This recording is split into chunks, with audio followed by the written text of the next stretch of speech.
All right, well, you guys have been hyping this song up so much in the past few videos for Physical Graffiti. I have been looking forward to this one. So here we go. Hi guys, welcome to Lee Reacts. Hope everyone's having a good day. Bam! I know I am. We are back with Led Zeppelin, baby, for our Zeppelin, whatever. We do this every Friday. I'm not even going to name it. We've been listening to Physical Graffiti, like 2 songs at a time. And I think that's a good pace with Zeppelin. I could be doing whole album sides and stuff like that, but I feel like there's so much to soak in within, a first listen to their music that I think, 2 songs is good enough. But 10 Years Gone, oh my goodness, y'all have been hyping this song up for at least a month now. So I'm very excited to hear it finally. We're also doing Down by the Seaside as well first. Last week was In the Light and Bronnier, and man, In the Light was a revelation, I'm not gonna lie. So don't forget to leave a like, comment, and subscribe, and tune in next week as well. We do this every Friday, 11 a.m. Eastern Standard Time, and it's a big album, so we've been working through it piece by piece. All right, Down by the Seaside, Led Zeppelin, 3, 2, 1, go.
John Paul Jones is such a great asset.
What a riff, dude.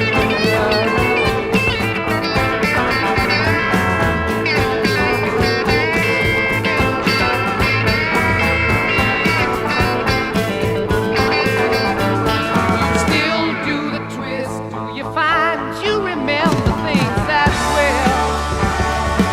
I want to tell you, something twisted every day. Oh, sometimes it's awful hard to tell.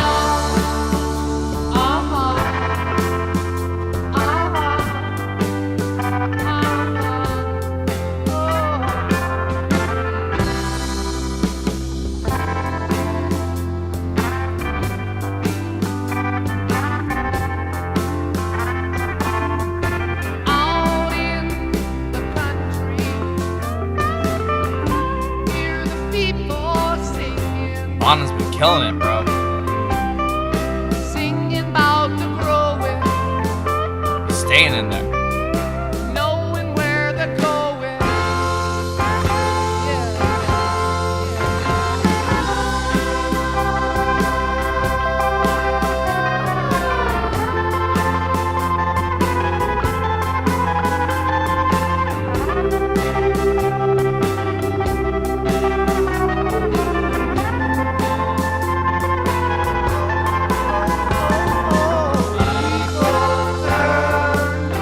like how relaxed it is. Yeah.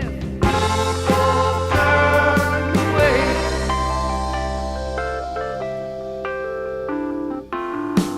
Sing loud for the sunshine. Pray hard for the rain. Feels like you're out in the countryside, just enjoying nature. Show your love for nature. She will come back again. That's weird, bro.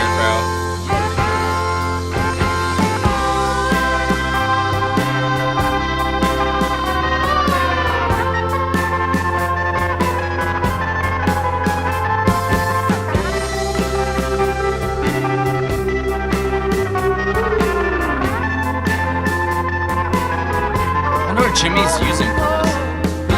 People turn away. People turn away. It's like some faux pedal steel kind of sound. That was beautiful. That was so different for them. It was very relaxed. I like that. At least for this album, you know. 10 years gone.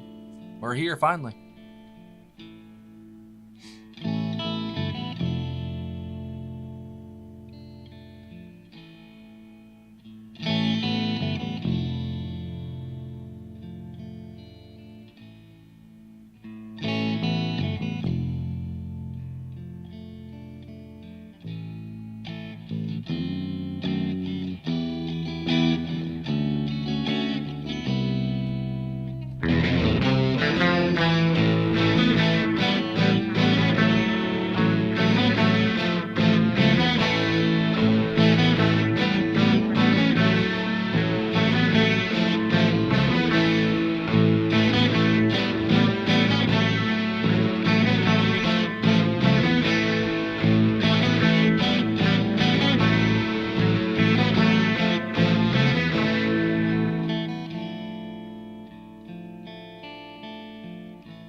Then again it will be. Though the course may change sometimes, rivers always reach the sea.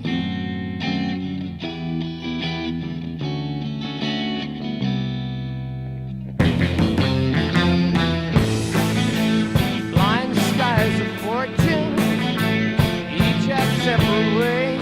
Oh, fuck yeah. On the wings of maybe.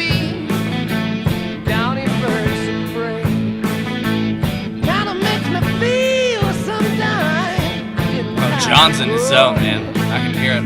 But as an eagle leaves the nest, got so far to go.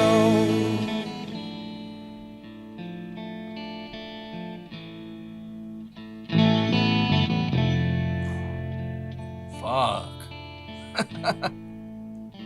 Changes fill my time. That's all you can say when you hear that bass. Right with me. In the midst, I think of you. How it used to be.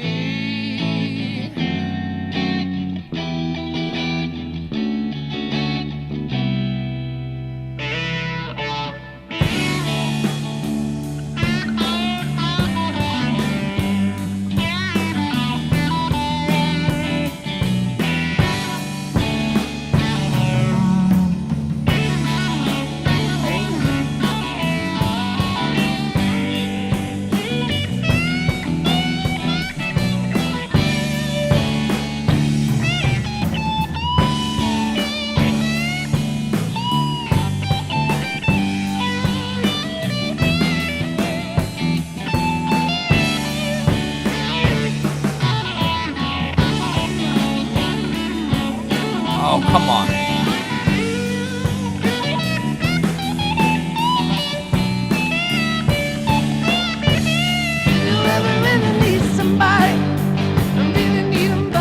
Jimmy is making that thing sing, man. Did you ever really want somebody? Best of you ever had? Do you ever remember me, baby? Did it feel so good? 'Cause it was just the first time, and you knew you were.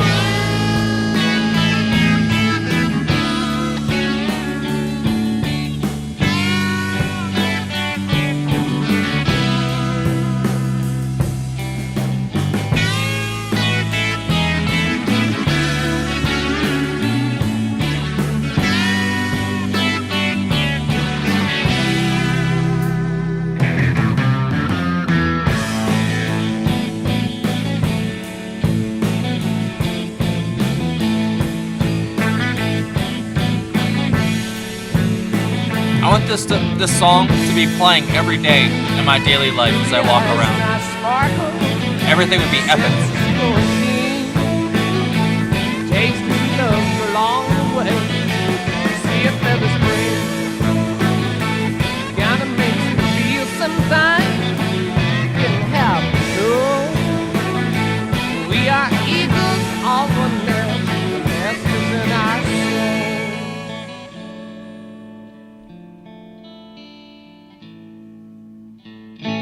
There's spiritual energy in this song.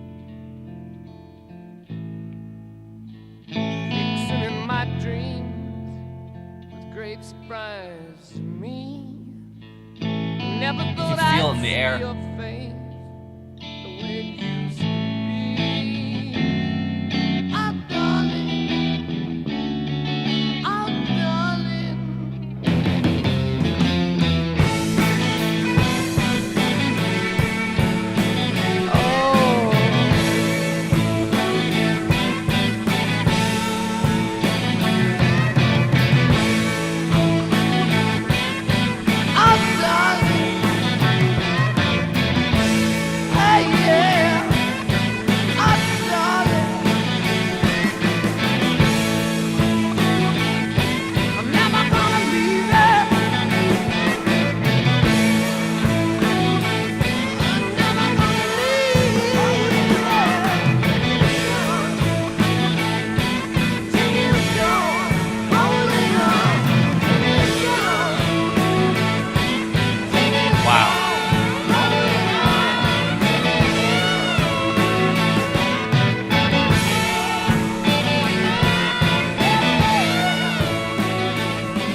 Was pools, bro. Jimmy was absolutely sublime in both of those songs. That's crazy. Him and Paul Jones. Even Plant, I feel like he was delivering some like spiritual mojo in that song. 10 Years Gone, man. I don't really know how to describe it exactly. Like, it was foreboding at some points, but then at others it kind of opened up, like in the light in a way, and like it was like the song got brighter and darker as like, you know, it went on. It kind of went back and forth, you know, and they're very good at making it feel like it's more than music, you know. I've noticed that. Like I just get so wrapped up in like I said, the air, the atmosphere of it, just the whole. I buy their whole shtick, you know what I'm saying? Like that's just, I guess, the bottom line, man. Like I am totally bought in when I listen to their music. You know, just try to clear my head and listen to it, you know. And the first one was very like, it had the Western sort of sound, country a little bit, you know, but I don't know if that was like a real pedal steel he was using, or it was just like his electric guitar and he was channeling it through something to make it sound like that. I don't know exactly what he was using, but it sounded really cool, whatever it was. It definitely gave it like a rustic sort of, you know, Americana vibe at most of points, but that could be a British influence for all I know too, because it just goes back and forth, the influence from, you know, Britain to the United States. So who knows, man? But it reminded me of like the countryside, and you know, it's a different name, you know, it's down by the seaside, but I imagine the countryside, you know, and trees and just beautiful meadows and stuff like that. It was such a bright, not even happy, but it was very peaceful. It was very relaxed, and it was very freeing kind of song just to relax to, you know what I mean? Obviously, you know, John Paul Jones and Bonham are holding it down in that song. But Jimmy, whatever he was using, the acoustic and the electric in that first song is just magical. I'd say the guitars period in this were just sublime, especially in the second one. It just consistently got better and better with the guitar, man. It was crazy how good that song was. It's not what I was expecting. It was epic and climactic at points, and then it would just drop out and just sort of start over again, you know? And then, I don't know. I feel like that song inspired almost all of Soundgarden's catalog in a way. And like there was like little hints of grunge in there, dare I say it. You know, obviously this is way, way before that came around. So this is obviously a big influence on that, you know, movement maybe. Or that could just be my ears hearing it for some reason. I don't know. But there was little points and Jimmy, and the way basically that Jimmy and John Paul Jones sounded together with their riffs, it kind of mimicked that sound at points is very cool. And then Robert, like I said, his vocals are just so, I don't know, like sometimes he just melds back into the song itself and you don't even notice that he's there, but then other times he is just like the most dominant singer I've ever heard in my life. He's so good at his, like, I don't know, a dynamic range of, like, his flexibility, you know what I'm saying? Like, he can be a lead singer and completely dominate the sound, or he can just kind of fall back and become a part of the music itself and not be something separate and be above it, you know, and actually be a part of the song, you know, not be a vocal track, but actually be, you know, music and notes a part of the sound itself. Because sometimes I feel like, I don't know, singers and bands, they don't mesh completely, and you know, the vocals might be a little bit outside of the song itself. Like I say, like, it's just a vocal track, it's not a part of the song. But Robert is just always 110% in the song, and like I commend him for that, man. I love him as a vocalist so much. His vocals, they make my hair stand up on my arms, man. Like, it's like I said, there's like spiritual energy in it. I don't know how to describe it, but that song had good juju. It really did. I don't know exactly what it's about, but I guess I could look it up and figure out, you know, right? But I thought that was fantastic, though. Seriously, I don't know. I don't know exactly for this whole side, for side 4 now, or side 3 since we've done all of it. It would be 10 Years Gone or In the Light is my favorites from this side. Like, wow, what a side, man. Bronnier and Down by the Seaside were banging too, but the first and the fourth are my favorite. So for 10 Years Gone, okay, so record producer Rick Rubin has described the song as a deep, reflective piece with hypnotic interweaving riffs, light and dark, shadow and glare. It sounds like nature coming through the speakers. Interesting. I don't know if I'd call it that, but very interesting.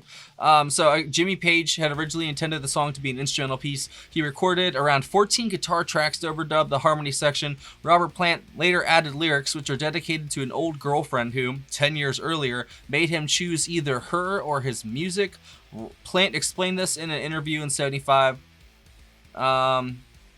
I was working my ass off before joining Zeppelin. A lady I really dearly love said, "Right, it's me or your fans." Not that I had fans, but I said, "I can't stop. I've got to keep going." She's quite content these days, I imagine. She's got a washing machine that works by itself and a little sports car. We couldn't have anything to say anymore. I could probably relate to her, but she couldn't relate to me. I'd be smiling too much. 10 years gone, I'm afraid. Anyway, there's a gamble for you. Wow. That's profound in a way, you know? Sometimes it's, you know, right place, wrong time, right time, wrong place. It could go multiple different ways, you know? And this isn't gonna be some tangent about relationships, obviously, but, you know, just to say, like, you know, that is crazy how time will change things, because, you know, 10 years ago I'd been, you know, like around the year, I've been 20. And it's interesting how much my life has changed since then, and the people that I associated with, the things that I did are completely different. It's almost foreign. It's like a different life almost. 10 years gone for me, you know? So maybe that's why that song resounded so much with me, because I can feel them on that, you know, because I've got 4 years clean now, but that's a drop in the bucket, man. You know what I'm saying? Like, that's not even a sixth of my life. You know what I'm saying? Like, so I still have a long ways to go, and I know that, but I'm still learning every day. I've realized that more and more recently, that I don't know shit. You know what I'm saying? You think you know stuff, but then there's something new comes around. You're like, oh shit, you know? So you just got to change your minds with the times, man, and try to stay malleable, you know? That's what I try to do. Even with this channel, you know, there's ebbs and flows. Like, January is like the worst month for YouTube. Like, they cut the ad rates in half, and it's a whole mess. It really is. Because December, they give you, you know, crazy ad rates, but the record label is complete. They take every single cent of it, though, so it doesn't really matter, you know. But I make it work somehow, you know. So I thought that was excellent. I'd say Jimmy Page is my favorite part of that in both songs, though. 100%. His guitar, electric and acoustic, was the standout. It was just riff after riff. Like, an acoustic riff in the first song was just genius. But just like lead line after lead line, he just one-ups himself. You know what I'm saying? It's like I said, sublime is the best word to describe his guitar in both of these songs, and I will use it. But I'd say Robert was probably in a close second, but John Paul Jones is really putting in work in that first song too. So, like, as usual, they are a tight unit. Every single member contributes in a way that is invaluable, and you can't really quantify it at points, you know. I guess that's my job, to try and quantify things and, you know, try to explain music and how I feel about it, but It's kind of hard to quantify Led Zeppelin in a way. It's sort of like an experience that you just have to listen to yourself, and you know, it gives you its own impression. You know, it's not like I can really tell you anything. You probably learn more from just listening to it yourself. But I don't know. I really love their music. So I can't wait for next week. We'll be starting side 4. Man, this album is long and I love it. And it gives me more and more videos to do, and I get to spend more time with Zeppelin. So it'll be next week will be, oh wow, okay, so Night Flight, The Wonton Song, Boogie with Stu, and Black Country Woman. Honestly, they're all short songs. Damn. So I might as well just do the whole thing. Okay, so maybe I'll do the whole thing if I have time. We'll figure it out. But if you think I should just do it, is it like an album side I can split up, or is it an album side I should just listen to all the way through? Whatever you think, let me know down below, because I'd appreciate it. I do take all your comments into consideration for all this stuff. So if you have an idea, if I should split it up one way or another, or just do it all in one go, let me know down below. Thank you for watching. Don't forget to leave a like and a comment on your way out. It really helps, especially with 2 copyright strikes right now. I am in the doghouse yet again to help a brother out. See you later. Hold on. See you later.